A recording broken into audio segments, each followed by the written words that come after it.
Nandito ako sa harap ng camera ngayon. Paano ko sasabihin sa inyo guys?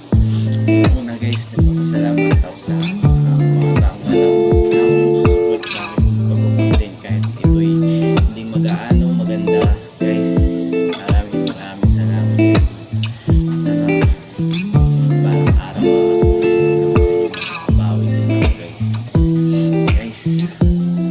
Kaya wala sa inyo hindi ako magkakaroon ng 5 subscribers. At saka guys, nasa 2.2 viewers na tayo. Maraming sa inyong lahat guys. Bakit umuyak dahil sa sobrang tuwa ko guys dahil sa inyo karoon ako ng ganito